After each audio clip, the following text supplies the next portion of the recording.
Let's see if we got these fixed. Yeah, they're working. Yesterday I went to use them out on near Cali National Forest. There's a guy out there flying the old Confederate flag, and I hit the button and it didn't work. So I was like, what the hell?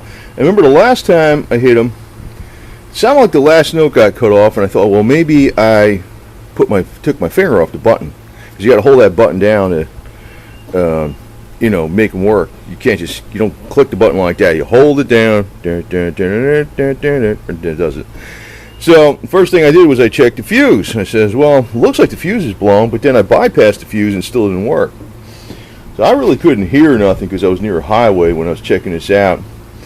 And when I got back, I said, well, man, it's maybe a freaking compressor broke. I said, ugh. Now, you could buy those compressors separate. I didn't know that. There's a place. I found it online. I think it's Assurance Technologies. That's the one that manufactures the replacement compressor. Because the one thing that's probably going to break on this eventually is that compressor. But I said, hey, man, this thing better last me a couple of years at least, right? So I bypassed a wire from the positive straight off to where this yellow wire is, which is the positive on there, and this is grounded. Now, this is a real simple setup, just with a relay. Then, when I bypassed the wire right directly from the battery, the compressor worked, the horn worked. So I said, well, wait a minute. I don't think anything's wrong on my wiring, because I was really fussy the way I did it. I did really good grounds and really good connections. So I went in and I says, well, I verified, the fuse was bad. And then I can hear better, in this area, because there was there's no traffic and stuff running around, like, especially last night. I hit the button with the fuse bypass, and I can hear the relay clicking. Click, click. So then I checked the wires in here by bypassing, and it worked. I said, hey, it's the relay. So what I did is I just unbolted it from here, doused it down with a bunch of this electromotive cleaner, smacked it on here a few times, and it worked. So if it craps out on me again, I'm going to be replacing that relay. But you do want to run a relay, because the only hot spot you got is from here to there. You don't want to have 100% hot wire run from here all the way to a horn button, then back to here, because if anything shorts out, you're going to be melting down your whole car. You know what I mean? Here you just got this one thing here, and that's it. So you want to run a relay for safety's sake, but looks like the relay crapped out on me, but then maybe it's not, because it's made in China. So typical MacGyver fix. Spray it down with some electromotive cleaner, and I just doused it where it got inside there. Because all it does is when the button hits, it just makes a connection between the battery and this. See, when this button wire right here, this white wire, does this, that's the white wire that goes to the button that goes to the ground. When you hit that, it actuates the relay, which gives power to the yellow wire right here, which is actually going back down to here. That's the yellow wire down in here, see? That's the positive, and this is grounded out.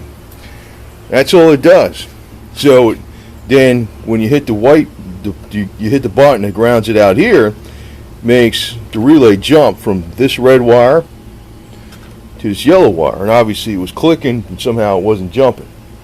And something actually caused this to short out, and I think it was in the relay, So we probably fixed it. But I was the next time I make a run down there, because this guy flies the Confederate flag, and Don't Tread on Me, the yellow Gadsden flag. He flies two of them.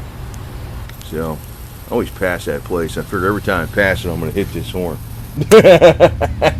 There's a little bit of psychological reassurance.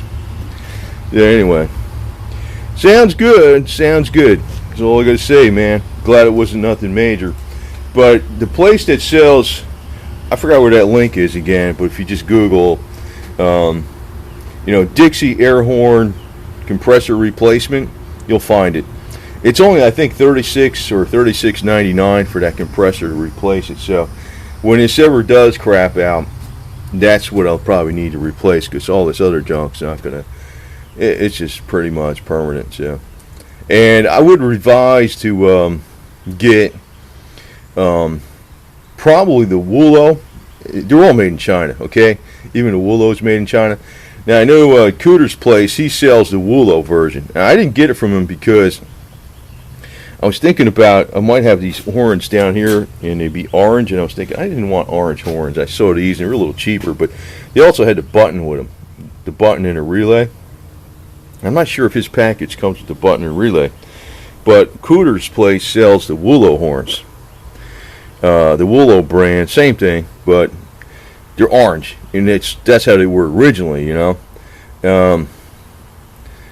I got these because they're a little cheaper, and they weren't orange, but I was kind of a little wondering how long they'd last because they weren't Woolo horns, but they're probably okay. It's probably just a crappy relay.